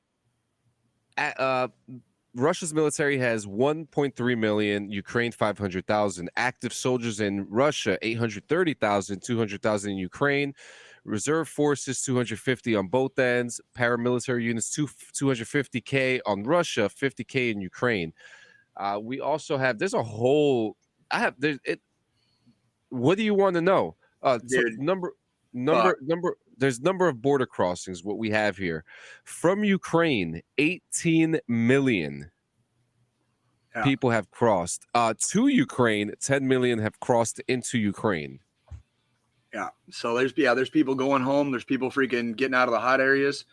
It has been documented and proven several times over, especially in cities like Bucha. There are documented Russian military war crimes. They are going in there like fucking animals. They are doing horrifically. Yeah, they say that there's over 60,000 probable military war crimes. Easily 60,000. Easily. They. You talk about, this is the kind of shit where in the Army we talk about not having rogue units. Like if you ever wonder why you have to get like PCS every 2 or 3 years, or if you stay at a duty station for several years running. Periodically, you'll get switched to a different company or a different outfit, and so we don't incur what they call a rogue unit. And Russia's entire military, including the fucking piece of shit fucking like Wagner company, okay, they have all just gone in fucking guns blazing, weapons hot. They don't care if you're fucking Ukrainian army or if you're a fucking civilian. They don't care if you're a fucking child. Okay, they have been nonstop committing absolute atrocities and war crimes, and they still are where they are. But they are getting getting absolutely hammered back. They are getting hammered back so hard right now. And every time they have functionally lost entire fucking divisions, which is like the fact that their KIA count is approaching 150,000 in barely over a year should say everything. It's like they're fighting using like World War I tactics that just do not work on the modern battlefield. And I say, hey, Russia, keep it the fuck up, guys. Keep it the fuck up. Because boy, does my coffee taste a lot better when I watch you fucking idiots keep getting your fucking brains fucking like blown all over the fucking goddamn street, dude. Yep. Like, and as of right now, the United States is leading the way with an estimated value of weapon deliveries, which seems to be a controversial topic of discussion right now. There's no controversy. It's fucking fascists in the United States that are fucking that are like fucking in Putin's pocket. That's all it is. Yeah. Fucking nobody in the United States should be questioning our support for fucking Ukraine. And that's 18. Intolerable to even think about that. So United States, Germany, and the United Kingdom are leading the way. United States with 18 million, Germany with 4 million, United Kingdom with $3 million to help with weapon deliveries. That's like in one day, dude. Like we've sent them billions, like billions of dollars in equipment and fucking even just straight funds. But that's okay too. So yeah, fucking. Dude. Yeah, and then there's been over 4,500 list-based sanctions from Ukraine, and the United States has over 2,000 sanctions against Russia right now. A lot of stuff. If you guys want to check out this website that I have, I'm going to put the link in the chat. It has a whole breakdown with links provided with all the information that is needed to know what's going on in the current war in Russia and Ukraine. In Ukraine. Things are getting to, it's been 1 year. Things are getting spicy. Yep.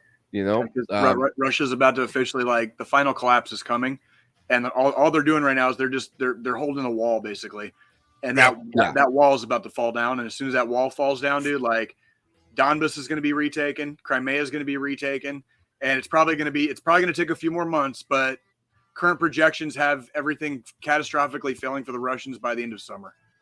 Somewhere close to or by the end of summer. It's going to be crazy. We're going to read the newspaper like they did the day after Hitler died one of these days, dude. I think Putin's going to be a grease spot before the fucking year's out. So we can only hope. Yep. And and while we're coming up to the end of episode 99, I just want to say, guys, episode 100 is next week. Fucking 100. Fucking dude. We made it to 100 fucking episodes, dude. Yep. Like, it's gonna be shit. You're gonna see a nice little layout here. Gonna be nice and clean here. Same intro. Same intro music, new intro video. Okay. Are we gonna get my call sign on that one? Yes, darkness, dude. I should have used that on the two truths or a lie. Like was that ever like it's my nickname, but was it ever actually my call sign? You know what I mean? Like, yeah. Yes, it was. Yeah, and guys, you just want to say thank you so much for hanging out with us with these last 100 episodes. Honestly, it's been a ride. We've, we got Squilini here now with us. It's been cool to have you here and to actually be a part of this milestone. I mean, because technically, I mean, you guys know the history, but this 100th episode means a lot to DD214 Gaming for many reasons. It's a sign of growth. It's a sign of progression, a sign of consistency. And consistency is a major key for what we do here. We may not be the best or the greatest or the smartest or the prettiest, but we're the coolest. We're the fucking coolest. We're definitely the fucking coolest, and we definitely fucking we try very hard. So we just try to get better every day. So it's like, yep. In the infantry, the technically the sixth principle of patrolling is looking good while you do it. So like even if we don't always freaking hit all the right numbers, or freaking sometimes our jokes fall flat like a hockey puck, we still fucking look better than you do.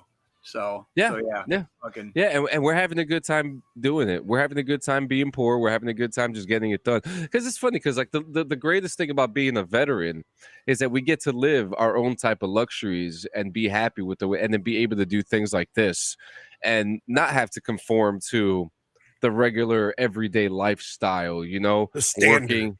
Yeah, the standard. I didn't really realize how much your viewpoint kind of changes on things until after I got out. And it's like, why the fuck would I want to go back to that? You know what I mean? Like I didn't do all that time in the army to get out and go right back to the fucking rat race. You know what I mean? Like doesn't mean we fucking rest on our laurels and just get fucking lazy or shitty about it, life or whatever. It's more like, do what the fuck makes you happy, because it's fucking short. It could fucking all be over fucking tomorrow.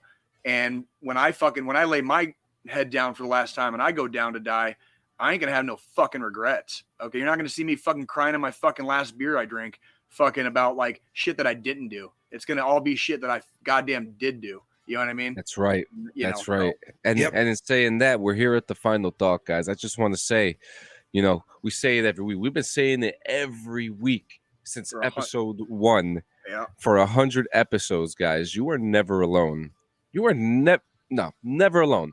And we cannot stand you being alone, okay? But if you do feel alone, guys, you could always call the National Suicide Hotline. Start off with star 988 or 1-800-273-8255. That's 1-800-273-TALK. You got to understand, guys, we go through it too. There are times, hey, I'm not having a good day, I'm not even gonna lie. The last 2-3 days, I've been waking up. I've been waking up kind of grumpy and frustrated for some odd reason. I don't understand why. I'm actually probably the happiest I am. But there are days that you still we all have bad days. Oh yeah. Yep. That's exactly what I was trying to pull out too. It happens to all of us. If you're having a bad day, you can hit us. You can hit one of us up. You could hit us up on the Discord. We try to have a good time there. We try to have a good time here on Facebook. Hey, we're going to start having some stuff. So we're going to start playing some Cards Against Humanity soon. We're going to start. I'd actually like to do that this week if we can do that. I would too. I would absolutely enjoy that. Since it's a game your computer won't fall apart while playing, but guys, please, you're never alone. Make sure you call that number. Make sure you call us. You could send us a voicemail. You could hit us up on the DMs. Anything that you need from DD214, we got you.